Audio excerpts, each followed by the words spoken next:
Terima kasih, salam di dalam Tuhan Yesus Kristus. Salam semuanya saudara seiman dalam GBI My Home Care Natuna.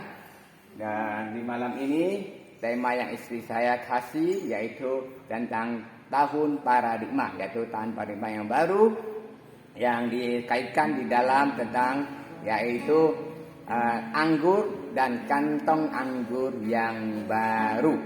Disinkronkan juga di dalam tradisi Chinese. 1 tahun yang dulu tahun Rakul pertama di Aliang juga mengatakan tentang kantong anggur yang baru. Tema itu diulang kembali lagi, yaitu yang tradisikan penambal langit yang bocor. Ini hanya sekedar tradisi. Jadi arti dari new paradigma atau paradigma baru itu mengatakan apapun yang di dalam masalah-masalah kita yang lama kita buang, kita untuk menyongsong dan yaitu tentang harapan baru yang baik, yang berkenan di mata Tuhan Yesus Kristus. New paradigma di dalam istri saya kasih ayat. Maaf karena saya memang tidak hafal tentang angka-angka, tapi kalau kata-kata oke tinggal dijabarkan. Yaitu yang satu itu Matius pasal 9 ayat 17, yang kedua yaitu Markus pasal 2 ayat 22, dan ketiga yaitu Lukas pasal 5 ayat 37 dan 38. Ya, kata-kata di dalam Alkitab tersebut mau dibacakan atau ambil penjelasan, silakan, tidak apa-apa. Mungkin ada yang mau bacakan atau ambil penjelasan saja. Ada yang bersedia? Ada yang bersedia bacakan yang tadi itu? Kalau ada?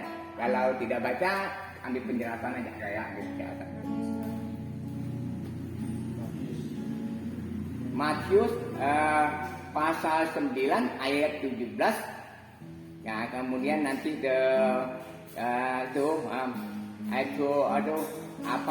Markus pasal 2 ayat 22, dan terakhir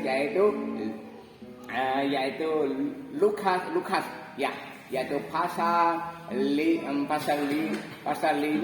ayat 37 dan 38. Ya, kata-kata memang saya nggak begitu hafal, tapi maknanya nanti saya jabar-jabar. Matius 9 ayat 17, demikian firman Tuhan. Begitu pula anggur yang baru tidak disimpan ke dalam kantong kulit yang tua, karena jika demikian kantong itu akan koyak sehingga anggur itu terbuang dan kantong itu pun hancur.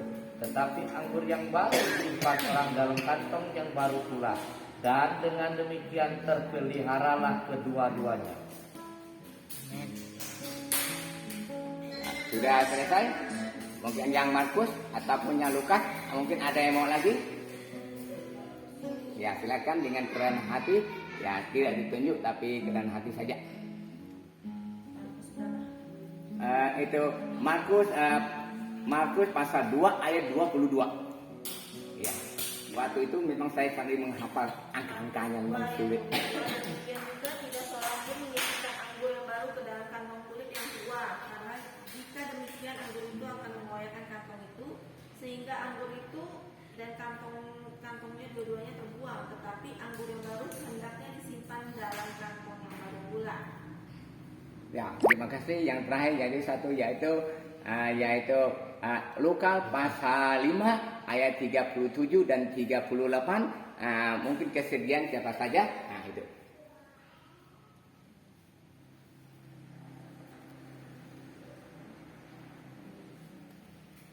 Demikian juga tidak seorang pun mengisikan anggur yang baru ke dalam kantong kulit yang tua.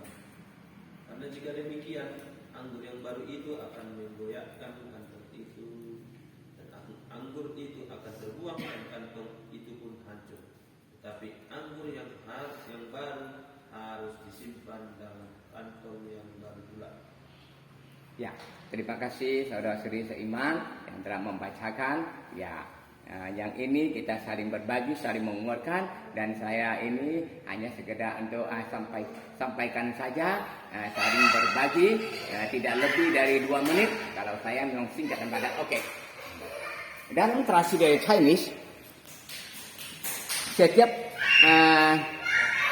bulan pertama hari ke-20 tetap ada namanya istilah bikin kue, yaitu apa kue dari dalam pulut ataupun kue yang sipa atau semacam kumuk, itu istilahnya untuk kue untuk penambah langit yang bocor. Itu tradisi ya, bukan kita sebagai orang Kristiani memang ia percaya itu hanya sebagai tradisi yang mau disinkronkan ke dalam Alkitab dengan anggur dan kantong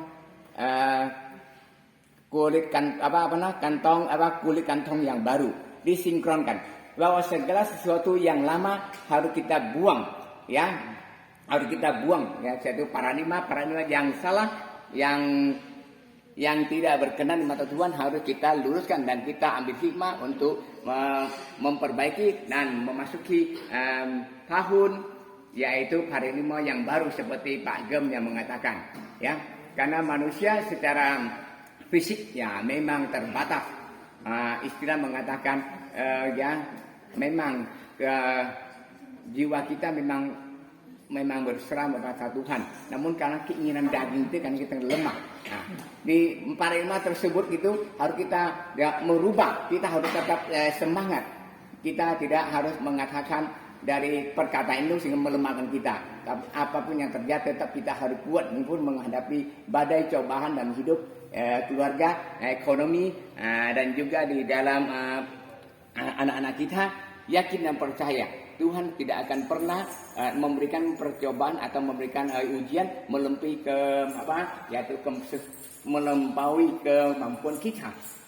Sementara aja sebagai penutup, kita sebagai GBI Malam Natuna kita bersatu padu ya di dalam untuk menyongsong new paradigm ya, yaitu tahun paradigma baru. Kita tetap bersatu dengan satu kesatuan ya, dan kita bertumbuh juga, dan kita harus menangkan jiwa seperti Pak Alian bilang, bukan hanya sekedar kita berkumpul itu memuji ke internet, namun setelah belum lagi kita harus terobosan itu untuk pengejian ke tempat orang-orang cedar, orang-orang yang belum percaya, itu kaum seberang. Nah, itu sebenarnya inti daripada sesuai dengan perintah Allah, yang yaitu pada pasal berapa kalau nggak salah pasal 28 pasal 28 ayat berapa, ayat 19 ya, ayat 19 ya.